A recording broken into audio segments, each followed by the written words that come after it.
How am I looking? Am I looking good? Well, I'm not looking good, but is the video looking good? Should be better than things I've done in the past with the VHS-C camera, because I got a small pocket-sized HD camera for Christmas. I would have used it to record footage earlier, but a lot of things kept getting in the way, and I wasn't able to get around to it. Here I finally got it connected to my tripod, and I'm finally able to record with it. Anyway, my friend TSL over on channel Alloy7 asked that people submit videos talking about their life as a gamer, and their history as a gamer. I thought I would take them up on this offer, especially since it would be a chance to break out my new HD camera, and I hope it looks good. I've got lights going on, so it kind of glares in my eyes, so if I avert my eyes from the camera, that is why. The earliest memory that I have, at least I think it's the earliest one, my perception of time is horrible, sorry. So the earliest memory that I have of video games in relation to me are of a daycare that my brother and I would go to. They had a few original Nintendos that would frequently, they would turn them on and leave them on, and they would be playing the demo over and over and over again at the beginning of the game, waiting for someone to press start and start playing. Usually the older kids were the ones that wound up getting to play it, and it was rare that my brother or me actually got to sit down and play it, but I was always fascinated by it.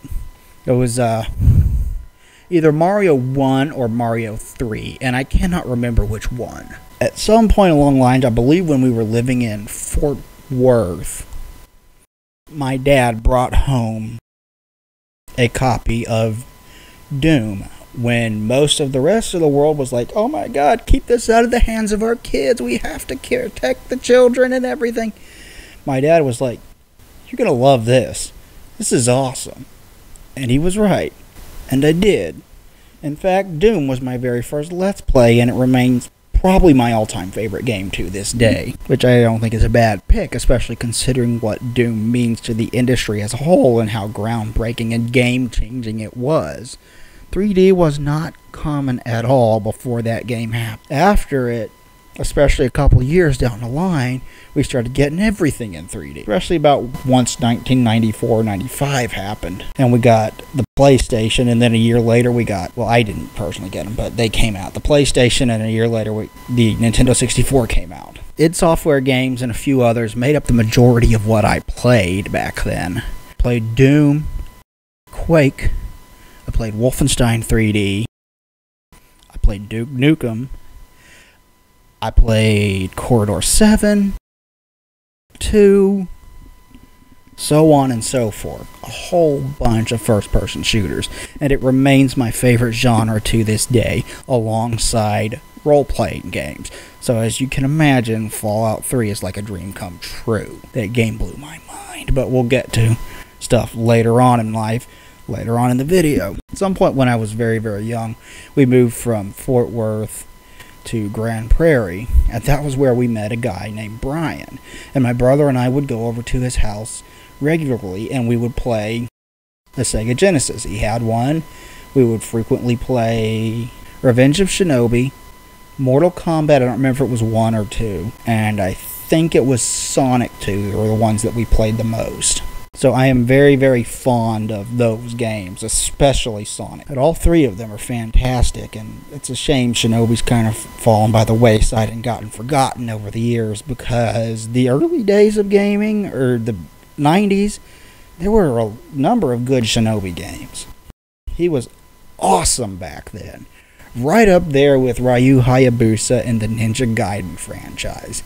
It was that badass, although the story wasn't nearly as good as Ninja Gaiden. During this time, my dad would do things like set up LANs between computers, which was a pain in the ass back then.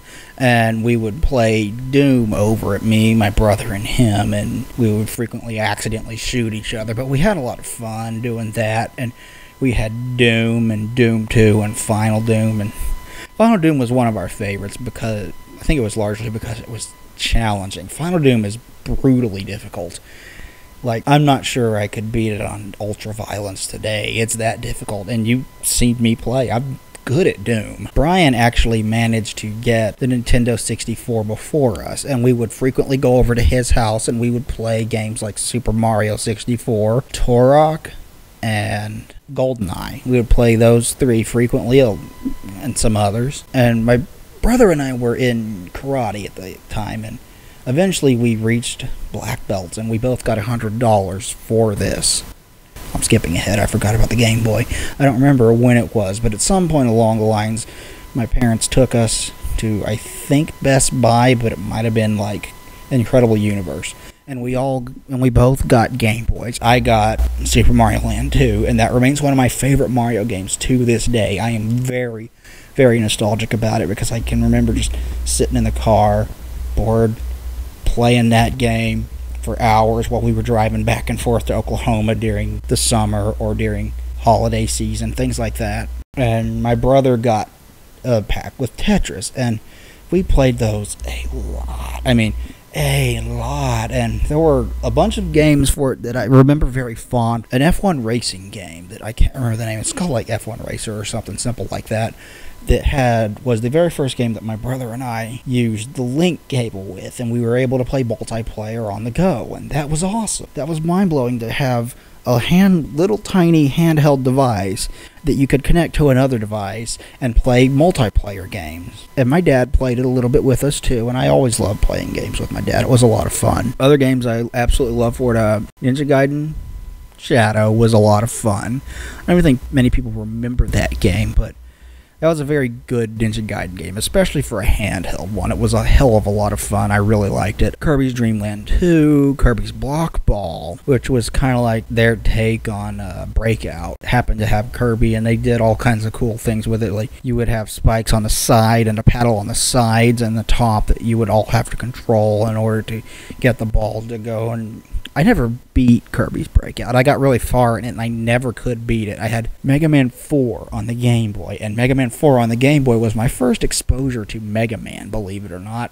Most people got exposed to it through the original Nintendo when games like Mega Man 2 and 3. I got exposed to it by the Game Boy version of Mega Man 4, and I played the crap out of it and never beat it because Mega Man is brutally difficult. It's notorious for this.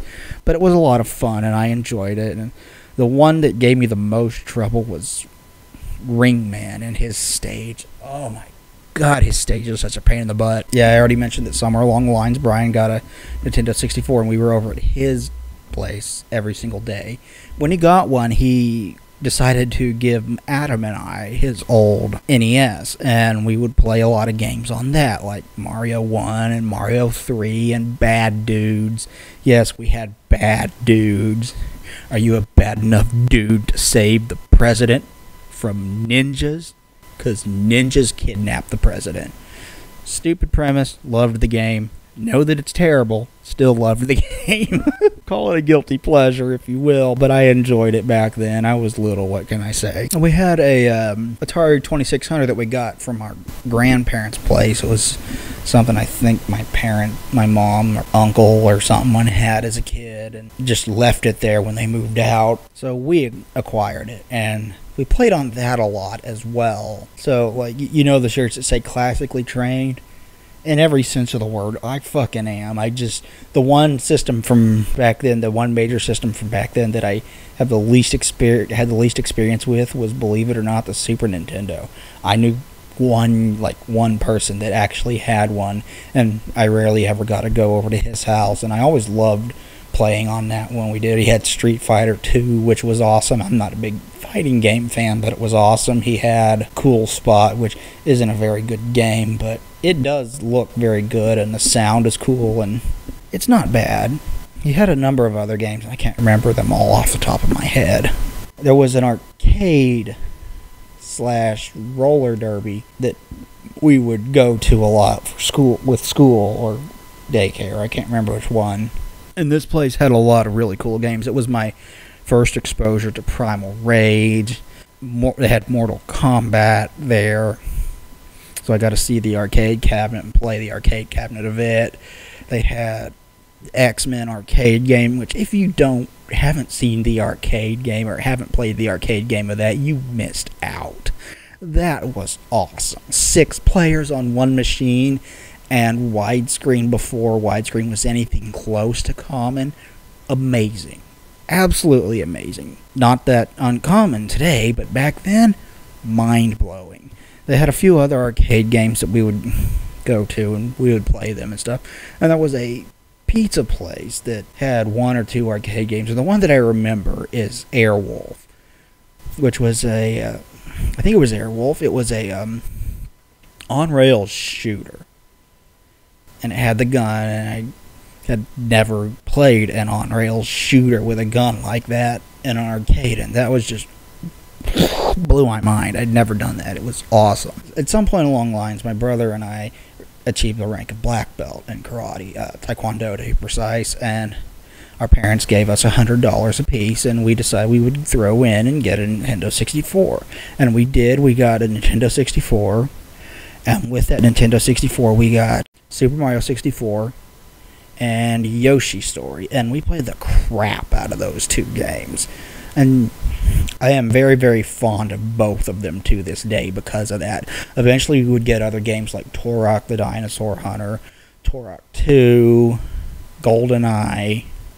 We never had the expansion pack, but we had Zelda, Shadows of the Empire, Star Fox 64, bunch of really, some of the best ones on the system. And that system kind of went through long droughts where it wouldn't get anything really good for a long time. Back then, we could go to the store, and you can't really do this anymore, and I miss being able to do this. You'd go to the store and you rent movies and games, and we'd go rent a game and play it for the weekend and bring it back and enjoy it.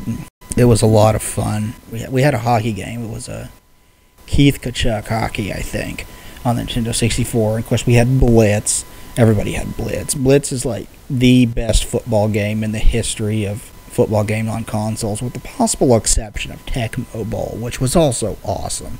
But yeah, Blitz was great. It was super arcadey, and I loved that about it. It was a hell of a lot of fun. Way more fun than the Super Semi games that we get today, where they try to be as realistic as humanly possible when you're playing football. A lot of the times I want to play a video game that doesn't bother with realism. Give me the ability to dual wield sniper rifles. Is it stupid? Yes. But I would much rather have that than uber realistic Call of Duty or whatever. In about 7th or 8th grade, it started getting more and more into PC building, and with the help of my dad and whatnot, we built gaming PCs, and we had the Voodoo 3DFX. I don't know how many of you guys remember the Voodoo or the 3DFX, but those cards were awesome in their day. Those were the best cards on the market when Voodoo 1, 2, and I think 3, but it eventually died out after they quit licensing their tech to other people, and Nvidia overtook them and made better cards. With that, I got into a lot of different PC games. I got into a whole bunch of 3D stuff like Quake 2 and 3, obviously, and I played the crap out of Quake 3 online. I'm not that big of an online gamer, but oh my god, I played Quake 3 so fucking much. It is it's like the perfect deathmatch game. If you just want pure old school deathmatch, that's your game. Go back, play that. It's Warcraft 1, 2, and 3, StarCraft, Diablo 1 and 2, a bunch of other things that are escaping me off the top of my head. I think I had a demo or something of Tomb Raider that I played a lot and never was any good at. I couldn't figure out where to go or what to do. At some point along the line, my parents bought my cousin a copy of Doom for the PlayStation for Christmas. And I found it. I asked who it was for. They said it was for my cousin, and I said, he doesn't have a PlayStation. They wound up giving that copy to me, and I didn't have a PlayStation, so I sat there and I looked at the book for 6 frickin' months and just like memorized every single word in that book. I looked at it so many times and flipped through it and just imagined playing it, because PlayStation version of my all-time favorite game. When I finally got a PlayStation for my birthday that following year, when I got the PlayStation, that was when I went from gaming as a hobby to I absolutely adore video games, and that was in 7th grade, I want to say. It came with Crash Bandicoot 2 when I went on to get Crash Bandicoot 1 and 3 because I loved it so much. That game is fantastic. That series was fantastic, and I hate that he has also fallen by the wayside because he deserves better. Crash deserves better. He was the PlayStation mascot back in the day. He was a huge deal. He was doing Pizza Hut commercials, and you could go to Pizza Hut and get demo discs, and I did. And one of the demos on it was Metal Gear Solid, which prior to that, almost everything I played barely had a story. The one game that I had run across that had a story was we got a Sound Blaster card that came with a demo disc to try out this sound card with. It came with a bunch of games on it. I don't remember if it was full games or partial games, but given the old age of the games on it, they probably could have fit a bunch of full games on a CD back then. And one of them was Ultima Underworld. I don't remember if it was 1 or 2, but it was Ultima Underworld.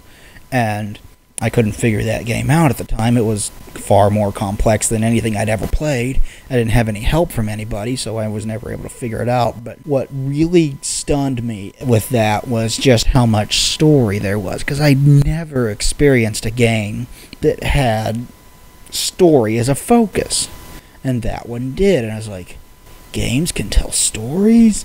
That's awesome. Little did I know just how good the storytelling would get. And Metal Gear Solid. And I got a demo disc of it. It was on a PlayStation demo disc from Pizza Hut. And I played it over and over and over and over again.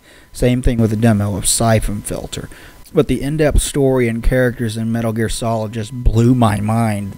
Here was this game doing something no game before it had ever done, making me care about the characters within it, making me interested in who they are, what they have to say, and everything like that. I was fascinated. I was mind blown, and it remains another one of my all-time favorite games, and one of my all-time favorite series, because the series continued to do that, especially with Metal Gear Solid 3. That game is phenomenal. Closest I've ever come to crying at a video game is the ending of that game. Didn't get me. Got close, but it got a lot of people.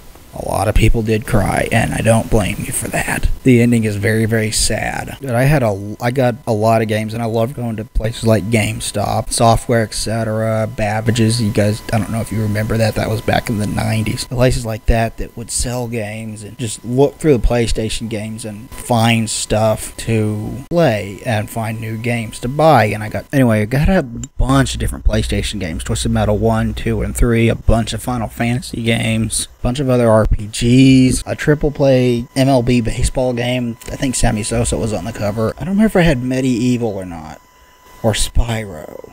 I know I eventually got those games, but that might have been later on down the line. But I had a bunch of games for it, and I absolutely love that. To this day, the PlayStation 1 is my favorite system of all time. With the PlayStation 2 era, the 6th generation of consoles, I dove in head first. I got PlayStation 2 first, and I played Red Faction, and Final Fantasy X, Killzone. I played Killzone. With the 6th generation of consoles as the PlayStation 2, Xbox, and GameCube, I dove in head first, and I got all three of those systems at some point along the lines before the next generation of consoles came out. So I had all three of them, and I kind of slacked off on. I had a Wii briefly, and it was stolen from me, and I really would rather not talk about that, but I had a PlayStation 2, still do have an Xbox, a GameCube, and a PlayStation 2, still have a PlayStation 3, and an Xbox 360, and I plan to get a Wii U and a PlayStation 4 at some point. For years now, I've had a gaming computer on and off. Like, I had one, it was stolen from me. I didn't have one for a year or two. My brother gave me his old one, and I had one for a while, and then that got buried in rubble after a house fire, and I had to leave it behind because I couldn't uncover it from all of that. And then I have one again that I have upgraded repeatedly since I moved back home. This has gone on long enough. Yeah, you wanted my gaming history? And there you have it. That's me. Video games are a huge part of my life. I run this channel, Digital Delirium, that's dedicated to video games. I had a podcast for a long time I need to really get back to, and a website that I really need to get back to. Also dedicated to video games. I love them. They have treated me well over the years, and I will continue to do Let's Plays and buy new games and new consoles and everything for the foreseeable future. I can't see that ever changing. I just love them too much. Thank you everybody for watching. Please like, comment, subscribe down below. It would be greatly appreciated. We will talk to you guys next time. Thanks everybody. Bye.